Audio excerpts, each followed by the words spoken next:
जब मैंने पहली पुस्तक खरीदी। इस पाठ में लेखक ने जीवन में पुस्तकों के महत्व पर प्रकाश डाला है। बचपन की बात है। उस समय आर्य समाज का सुधारवादी आंदोलन पूरे जोर पर था।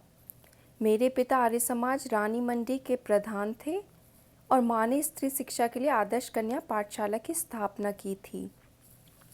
पिता की अच्छी खासी सरकारी नौकरी थी। वर्मा रोड जब बन रही थी तब बहुत कमाया था उन्होंने, लेकिन मेरे जन्म के पहले ही गांधी जी के आह्वान पर उन्होंने सरकारी नौकरी छोड़ दी थी।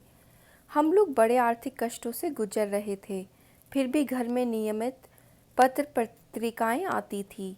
आर्य मित्र, साप्ताहिक, वेदोदय, सरस्वती, गृहिणी और दो बाल पत्रिकाएं खास मेरे लिए, बाल सखा और चमचम।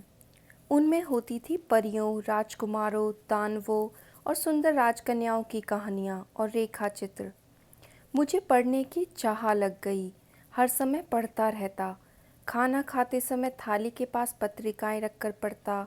अपनी दोनों पत्रिकाओं के अलावा भी सरस्वती और आर्य मित्र पढ़ने की कोशिश करता। घर में पुस्तकें भी थी, उपनिषदें और उनकी हिंदी अनुवाद सत्यार्थ प्रकाश। सत्यार्थ प्रकाश के खंडन मंडन वाले अध्याय पूरी तरह समझ में नहीं आता था, पर पढ़ने में मज़ा आता था। मेरी प्रिय पुस्तक थी स्वामी दयानंद की एक जीवनी, रोचक शैली में लिखी हुई, अनेक चित्रों से सुसज्जित। वे तत्कालीन पाखंडों के विरुद्ध अदम्य साहस दिखाने वाले अद्भुत व्यक्तित्व थे। कितनी ही रोमांचक घटनाएं थी उनके जीवन की जो मुझे बहुत प्रभावित करती थी।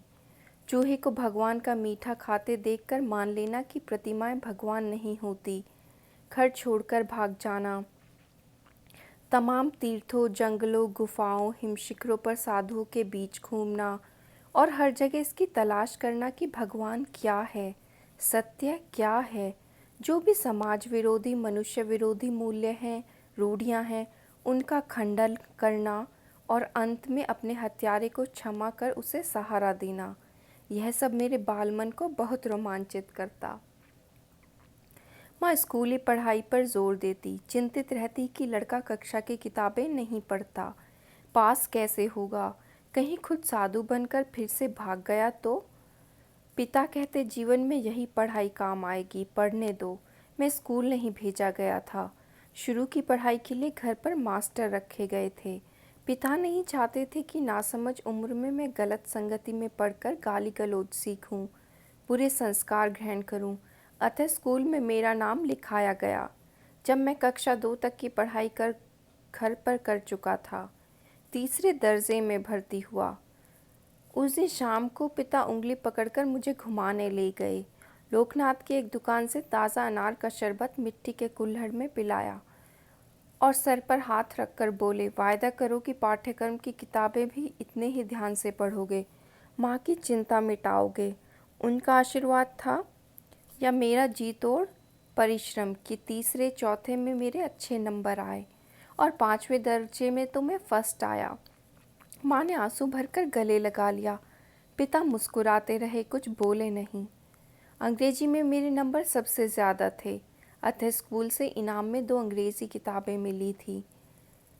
एक में 2 छोटे घोंसलों की खोज में बागों और कुंजों में भटकते हैं और इस बहाने पक्षियों की जातियाँ, उनकी बोलियाँ, उनकी आदतों की जानकारी उन्हें मिलती है।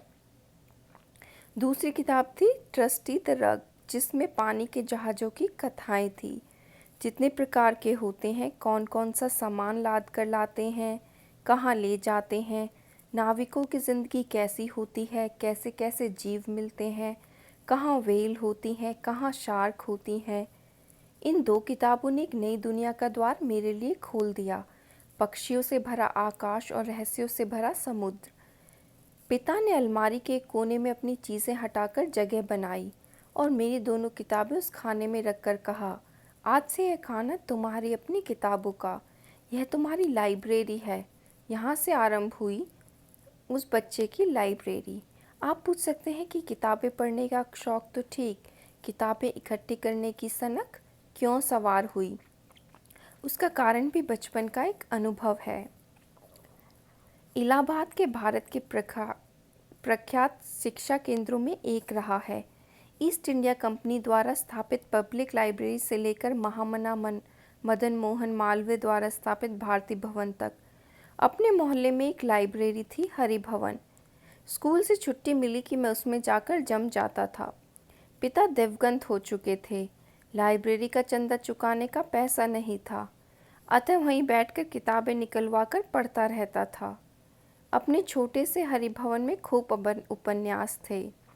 वहीं परिचय हुआ बंकिम चंद्र चट्टोपाध्याय की दुर्गेश नंदिनी, कपाल कुंडला और आनंद मठ से, टॉल्स्टॉय की अन कैरेनिना, विक्टर ह्यूगो का पेरिस का कुबड़ा, गोर्की की मदर और सबसे मनोरंजक सर्वारीच का विचित्र वीर यानी डॉन क्विक्सोट। हिंदी के ही माध्यम से सारी दुनिया के कथा पात्रों से मुलाकात करना कितना आकर्षक था। लाइब्रेरी खुलते ही पहुंच जाता और जब लाइब्रेरियन शुक्ल जी कहते कि बच्चा अब उठो, पुस्तकालय बंद करना है, तब बड़ी अनिच्छा से उठता। जिस दिन कोई उपन्यास अधूरा छूट जाता उस दिन मन में कसक होती कि काश इतने पैसे होते कि सदस्य बनकर किताब इशू करा लेता, या काश इस किताब को खरीद पाता तो घर में रखता। एक बार पढ़ता, दो बार पढ़ता, बार बार पढ़ता, पर जानता कि यह सपना ही रहेगा, भला कैसे पूरा हो पाएगा। पिता के देहावसान के बाद तो आर्थिक संकट इतना बढ़ गया कि पूछिए मत।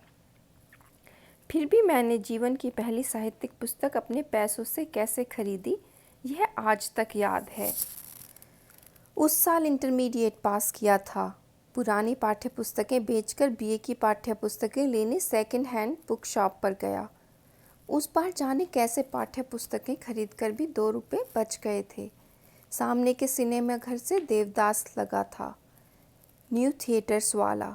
बहुत चर्चा थी उसकी, लेकिन मेरी माँ को सिनेमा देखना बिल्कुल नापसंद था।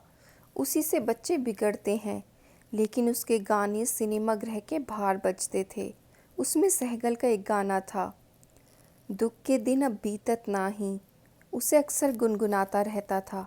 कभी कभी गुनगुनाते आंखों से आंसू भी आ जाते थे, जाने क्यों। एक दिन माँ ने सुना, माँ का दिल तो आखिर माँ का दिल। एक दिन बोली, दुख के दिन बीत जाएंगे बेटा, दिल इतना छोटा क्यों करते हो, धीरज से काम ले। जब उन्हें मालूम हुआ कि यह तो फिल्म देवदास का गाना है, तो सिनेमा की घोर विरोधी माँ ने कहा, अपना मन क्यों मारता है, जाकर पिक्चर देखा, पैसे मैं दे दूँगी। मैंने माँ को बताया कि किताबें बेचकर 2 रुपये मेरे पास बचे हैं। वे 2 रुपये लेकर माँ की सहमति से फिल्म देखने गया। पहला शो छूटने में देर थी। पास में अपनी परिचित किताब की दुकान थी, वहीं चक्कर लगाने लगा। सहसा देखा काउंटर पर एक पुस्तक रखी है, देवदास, लेखक शरदचंद्र चट्टोपाध्याय, दाम केवल 1 रुपया। मैंने पुस्तक उठाकर उल्टी पलटी तो पुस्तक विक्रेता बोला, तुम विद्यार्थी हो, यहीं अपनी पुस्तक बेचते हो, हमारे पुराने ग्राहक हो, तुमसे अपना कमीशन नहीं लूँगा, केवल 10 आने में है किताब दे दूँगा। मेरा मन पलट गया। कौन देखे 1.5 रुपये में पिक्चर। 10 आने में देवदास खरीदी। जल्दी जल्दी घर लौट आया और 2 रुपये में बचे 1 रुपया 6 आना माँ के हाथ में रख दिए। अरे तू लौट कैसे आया, पिक्चर नहीं देखी? माँ ने पूछा। नहीं माँ, फिल्म नहीं देखी, यह किताब ले आया, देखो। माँ की आंखों में आंसू आ गए। खुशी के थे या दुख के, यह नहीं मालूम। वह मेरे अपने पैसों से खरीदी मेरी अपनी निजी लाइब्रेरी की पहली किताब थी, धर्मवीर भारत।